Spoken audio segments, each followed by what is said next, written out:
Olá, meu amigo, minha amiga, sejam bem-vindos a mais um Portal do José. Hoje com temas super instigantes, notícias importantes de última hora que vão ajudar a gente a interpretar melhor para que lado essa campanha eleitoral está indo nesses próximos 9 dias extremamente importantes para esse processo eleitoral. O povo brasileiro colocará o Brasil a partir do dia 2 de outubro em que direção? Será que tem gente que está distraída no meio dessa história toda? Pois bem, vou conversar com vocês sobre os últimos acontecimentos, como as coordenações das campanhas estão começando a enxergar esse processo, o que pode acontecer de novidade. Antes de mais nada, se você está chegando nesse momento ao nosso portal, quero convidar você a se inscrever. Você que é muito bem-vindo. Para se inscrever é só dar o clique aí no símbolo que aparece no monitor. Conheça também os nossos outros vídeos. Se você gostar, compartilhe, dê o seu joinha, participe dos nossos chats, que todos os dias eu abro aqui um pouquinho antes das 5 horas até 5h30, onde eu bato um papo ao vivo com vocês, antes de entrarmos no ar, e vamos seguir em frente. E conheça também o nosso clube de membros. E se inscreva lá, porque é mais uma forma de você ampliar ainda mais o alcance do nosso Portal do José, tá bom? Então vamos seguir em frente. Gente, hoje mais cedo eu fiz aqui um encontro com vocês e fiz uma enquete. Para dar algumas pistas, né, sobre o que pensam as pessoas que estão interagindo aqui no nosso portal. É muito legal a gente ter essa possibilidade, né? Se você quiser, inclusive, votar nessa enquete, é só clicar na aba lá escrito Comunidade. Aí você vai ver a enquete ali, onde eu perguntei o seguinte: faltam 9 dias para as eleições. Lula está na frente, segundo as pesquisas. Qual a melhor estratégia para vencer em primeiro turno? A pergunta parece um tanto ou quanto simplória e quando você observa as alternativas, de repente você se toca que tem uma parcela do eleitorado brasileiro que não está sendo levada em consideração numa disputa que está muito emocionalizada, está muito passionalizada, enfim. E está cada um ali, das candidaturas, né, estão cada um dos candidatos buscando seu espaço. É legítimo que isso aconteça e as armas estão postas aí, nós estamos vendo o que está acontecendo no processo eleitoral. Quais foram as respostas para essa pergunta? Bom, a melhor estratégia para 17% seria buscar os 7% de intenção de votos de Ciro Gomes. Para 78% das pessoas que participaram da nossa enquete, quase 80%, a melhor estratégia é buscar, ou seria buscar os 30% entre abstenções, nulos e brancos. E para apenas 4% do nosso portal, a melhor estratégia seria tentar arrancar votos desses 33% de intenção de votos de Bolsonaro. Gente, é uma pista muito interessante. Eu garanto a vocês que muitas pessoas ainda não perceberam que nós temos 46 milhões de eleitores no nosso país que estão nessa condição. Ou de não quererem comparecer às sessões de votação, ou querem votar em branco, ou querem votar em nulo. Não seria mais inteligente, não seria mais sensato que as coordenações de campanha focassem o seu discurso, principalmente quem está liderando esse processo, e principalmente também as candidaturas no campo progressista, para que essas pessoas assumam uma responsabilidade, porque a maior parte das pessoas que não quer participar de eleições são pessoas que têm uma descrença sobre a política, têm um desconhecimento sobre a importância da política, têm uma rejeição muito grande a político de uma maneira geral.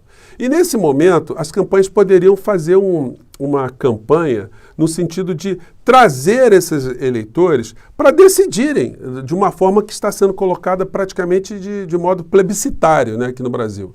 Se essas pessoas que normalmente não participam de processos eleitorais, se para essas pessoas é indiferente nós temos um presidente da República que não está ligando para a vida dessas pessoas, que desprezou a vida dessas pessoas, se essas pessoas morressem ou não, para o presidente da República isso seria indiferente.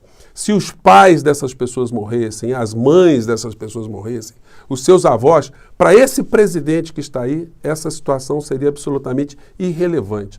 Então, por mais que as pessoas não queiram votar no deputado, no senador, no governador, no deputado estadual, enfim, para a presidência da República é um momento que a gente deveria chamar essas pessoas para uma participação, para elas decidirem se elas querem a permanência dessa figura por mais 4 anos ou se querem uma outra opção. E aí não precisa ser muito politizado, não precisa gostar de política, mas essas pessoas, a meu ver, seriam pessoas que a gente poderia fazer um discurso mais consequente, trazer essas pessoas para a participação de uma vida real aqui no nosso país. E eu tenho certeza que as candidaturas já estão mais atentas com essa questão. Tenho conversado com algumas pessoas, tenho levantado essa lebre, né? E eu tenho certeza que a gente vai ver algum discurso, alguma fala direcionada a essas pessoas a partir desses próximos dias, né? Eu tenho visto, inclusive, nos veículos de comunicação, pessoas levantando, analistas levantando essa questão da abstenção, do voto nulo, do voto em branco, enfim. São questões que vão decidir, afinal de contas, são 46 milhões de eleitores. Bom, como eu sempre gosto de fazer, né, eu peço o comentário de vocês, se vocês opinarem, participe da nossa enquete também, dê a sua opinião ali, veja se é isso, ou mande seu comentário, se a enquete poderia ser colocada de um outro modo, tá bom? Vamos aqui aos fatos do dia, enfim, que tem coisas muito interessantes acontecendo. Em primeiro lugar, para a gente entender que gente é essa que está colada com o Bolsonaro, nenhum exemplo mais desmoralizador poderia ser colocado do que essa fala do candidato ao governo do Estado de São Paulo, do Bolsonaro, esse ex-capitão do Exército que está enfronhado agora com iniciativa privada, um homem que deu martelada, né, nos leilões para vender tudo aquilo que não pertence a ele, pertence ao povo brasileiro, enfim. E agora a mosca azul o mordeu e ele quer ficar ali chafurdando também, como o seu presidente, né, fez ao longo da sua vida inteira. O Tarcísio deve ter olhado para o Bolsonaro e falado assim, pô, se o Bolsonaro conseguiu esse patrimônio todo que ele conseguiu, chegou até a presidência da República, sendo essa figura extremamente limitada, essa figura absolutamente inumana, ele conseguiu tudo isso, então eu, que me julgo com mais talento, devo chegar lá também, né? Só que ele deu uma escorregada agora, gente, que foi fatal, né? E está sendo reverberada por todos os cantos, que foi esse oportunismo, né, dele ir para São Paulo e não saber nem onde vota. Se você não viu, gente, acompanha só a pergunta da jornalista, uma pergunta despretensiosa. Ela tentou até ajudá-lo, né, nessa história. Vamos lá. Vínculo afetivo, frequentei muito durante um período da minha vida. É o local mais lógico para estabelecer o domicílio eleitoral. E aqui o senhor vota onde? Qual que é o seu local de votação, por curiosidade? É um colégio. Sabe o bairro, assim, só pra gente saber qual é o colégio? Agora... Fugiu a cabeça, né? Gente, ficou ruim para a criatura, né? Ele não sabe onde vota, virou chacota nacional. E tomara que ele perca muitas intenções de voto em função dessa clara distância que ele tem do Estado de São Paulo, da realidade de São Paulo. Enfim, dentro dessa sequência nós vamos ver que o baixo astral continua rondando a campanha bolsonarista, né? E nós temos mais dados novos. Eu já comentei isso com vocês na live do Bolsonaro de quarta-feira, falei do blog do Noblar. Bolsonaro enfrenta agora um adversário interno, a desmotivação, e a gente vai vendo mais notícias que vão confirmando aquilo que eu tenho dito para vocês. Alta rejeição de Bolsonaro amplia desânimo na campanha que passa a culpar o próprio presidente. Claro, né? O Bolsonaro, gente, ele em 2018, ele chegou incólume às eleições, né? Porque teve aquele episódio lá em Juiz de Fora, né? E todas as atenções foram voltadas para a internação dele, enfim, ele não foi a debates e ninguém ficou explorando muito todas as suas incoerências, os seus crimes, as suas falas, porque é chato você atacar alguém que está internado, né? Está ali à beira da morte, né? Então, os partidos não deram as devidas atenções e ele acabou se elegendo com base em muita ignorância e muita desinformação da maior parte dos seus eleitores. Mas agora, as campanhas eleitorais estão expondo Bolsonaro, estão mostrando quem é Bolsonaro, estão rememorando tudo aquilo que ele fez de ruim, de nefasto. E aí muitas pessoas que antes tinham o benefício da dúvida, né, de terem votado em Bolsonaro sem saber quem era o personagem, agora as pessoas que têm o mínimo de decência começam a pensar duas vezes se comparecerão às urnas para dar mais 4 anos para essa criatura. E as debandadas vão acontecendo, né? O Ciro Nogueira, um dos líderes do Centrão, ministro de Bolsonaro, pediu licença e rapou fora para o Piauí. Ciro Nogueira tira férias e troca a campanha de Bolsonaro pela da ex-mulher no Piauí.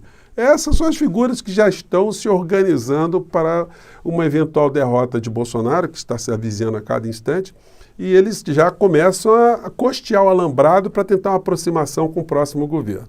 Matéria da Veja. Campanha de Bolsonaro vive pesadelo com cofre vazio e dívida milionária. O cheque voador do partido de Bolsonaro na praça já chega a 50 milhões de reais. Essa é a coluna Radar, de Robson Bonin. Eu sempre gosto de olhar todas as colunas, gente, todos os analistas, todos os colunistas de uma maneira geral, porque a gente vai vendo à esquerda, à direita, a gente vai vendo ao centro, em cima, embaixo, e a gente vai formando uma consciência, confrontando todas essas linhas de pensamento. É muito importante a gente não ter preconceito, a gente conseguir ver o que essas pessoas estão enxergando, porque sempre tem alguma coisa que a gente aproveite muito, a gente consiga aproveitar muito nessas análises de uma maneira geral. A coluna aqui do Toledo hoje mais cedo também, salvo uma tragédia, não tem como Bolsonaro ganhar a eleição. Aquilo que eu tenho dito para vocês, né? Do jeito que as coisas estão, somente um fato absolutamente inusitado que impacte a sociedade de uma maneira muito intensa que pode fazer com que haja algum tipo de alteração nesse processo aqui no nosso país. E a notícia de hoje também que está movimentando, e vai movimentar mais essa campanha eleitoral, é essa aqui. Justiça censura o UOL e manda apagar reportagens sobre imóveis dos bolsonaros. Gente, esse é o famoso tiro no pé. Esse assunto que estava sendo tocado pelas campanhas, enfim, mas são muitos assuntos, ele estava ali num canto. Com o Flávio Bolsonaro ter conseguido essa censura que os bolsonaristas vivem dizendo, né, imprensa livre, e defendem esse tipo de argumento, a liberdade para dizer tudo, pois bem, isso é só da boca para fora. Quando a verdade, quando a imprensa começa a mostrar as falcatruas da família Bolsonaro, um enriquecimento ilícito, um enriquecimento injustificável, aí eles ficam usando de artifícios jurídicos para tentar esconder do povo brasileiro a origem do patrimônio da família toda. Por mais que se use ali uma discussão, um aspecto jurídico, né? Olha, esse processo foi arquivado, isso está em segredo de justiça. Pois bem, isso é no mundo jurídico, mas no campo político, essas pessoas têm a obrigação de informar da onde veio o dinheiro do patrimônio dessas pessoas, que nunca trabalharam absolutamente nada a não ser ficarem agarrados ali às tetas do Estado. O Bolsonaro colocou a família toda dentro de tetas da administração pública, dentro do poder legislativo, porque ele viu que era um bom negócio, dava para ganhar dinheiro nessa história. Eles nunca pensaram que poderiam chegar à presidência da República. Então as falcatruas estavam ali diluídas com tantas outras falcatruas de pessoas que faziam falcatruas também no Brasil. Então eles chegaram até a esse ponto e tudo que estava meio que adormecido, que eles achavam que estavam... coisas que estavam escondidas, porque os escândalos no Brasil eram de magnitude muito maior, né? Vieram à tona agora, porque eles passaram a fazer parte desse clã dos mega trambiques das situações que envolvem os altos personagens da República. Isso vai acender mais luzes sobre essa questão e a pergunta não vai deixar de ser feita. Senhor Flávio Bolsonaro, senhor Dudu Bananinha, senhor Carluxo, senhor Bolsonaro, ex-mulheres de Bolsonaro, atual mulher de Bolsonaro, da onde veio essa grana toda? Da onde vocês encontraram tanto dinheiro para comprar tantos imóveis, com moeda corrente ou moeda não corrente, em dinheiro vivo ou em dinheiro morto, em ouro, em dólar? Como é que vocês conseguiram isso se vocês nunca deram um prego à nação, como dizia minha amiga Beth Andrade lá da Bahia? Nunca fizeram nada de útil no setor privado. Então, isso merece uma explicação para o povo de uma maneira geral, que vocês conseguiram esconder ao longo de toda a vida, mas agora, nesse processo eleitoral, os holofotes estão sendo jogados e vocês não têm como esconder dessa história, né? Parece até aqueles filmes de terror, né? O vampiro fugindo da janela quebrada que entra um foco de luz. E quando bate o foco de luz, o vampiro começa a derreter. É isso que está acontecendo com a candidatura de Bolsonaro. E mais situações vão acontecendo que devem ser exploradas nessa campanha eleitoral, gente. Tem que se buscar o voto do indeciso, chamar essa pessoa para participar do processo eleitoral, quem está querendo votar em branco, aquele que está querendo se abster, mas a gente tem que informar para essas pessoas que gente é essa que está no poder. Essa gente está querendo matar o povo brasileiro. Governo Bolsonaro corta verba contra o câncer para bancar o orçamento secreto em 2023.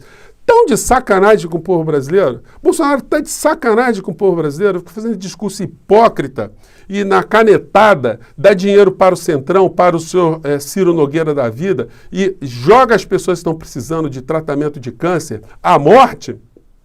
Já não basta o que foi feito ao longo da pandemia aqui no nosso país. Então isso tem que ser reverberado. Para esse tipo de argumento é que tem que ser jogado para as pessoas que não querem comparecer às urnas, que não querem votar, que acham que as coisas são indiferentes. A gente tem que dizer para essas pessoas, olha, ou você ajuda o Brasil a mudar de rumo, ou a gente vai ter gente fazendo isso com você, com a sua família, com o futuro dos nossos filhos, enfim. São essas questões. E aí, gente, não é nenhum tipo de sensacionalismo, são fatos. Não é trabalhar com medo, com a teoria do pânico moral, do medo. Não, é trabalhar com os fatos, com as coisas que estão acontecendo. Um governo que tem corrupção das mais inovadoras, né? A gente vê notícia como essa aqui. Gestão de Milton Ribeiro no MEC teve pedido de propina escondida em pneu. Ouça a denúncia. Gente, é um negócio estarrecedor. E nós temos o dever de conversar com as pessoas que a gente conhece, aquelas pessoas que estão desiludidas, e dizer para elas, meu amigo, você não quer votar em deputado? Não vote. Não quer votar em senador? Não vote. Você não acredita em político? Não precisa acreditar. Mas participe dessa eleição e dê o seu não rotundo a essa gente que está querendo acabar com você, ou que está pouco se lixando o que vai acontecer com você, com a sua família, com o seu futuro, com a sua saúde. Simples assim. Será que as coordenações da campanha vão despertar dessa miopia e vão colocar um óculos ali para poderem acertar mais o ponto a ser discutido nessa eleição? Porque o processo eleitoral, gente, é um processo para politizar a sociedade. É um processo para se colocar os problemas brasileiros e colocar as pessoas que estão com capacidade para enfrentar esses reais problemas aqui no nosso país. E nós aqui no nosso portal estamos dando a nossa pequena contribuição. Espero que cada vez mais as nossas falas, as nossas análises cheguem às pessoas que decidem aqui no nosso país, tá bom? Gente, eu fico por aqui. Mais uma vez, um grande abraço. Faltam só 9 dias. Vamos dar a nossa contribuição ao debate, tá bom? Um grande abraço e até o próximo encontro. Tchau!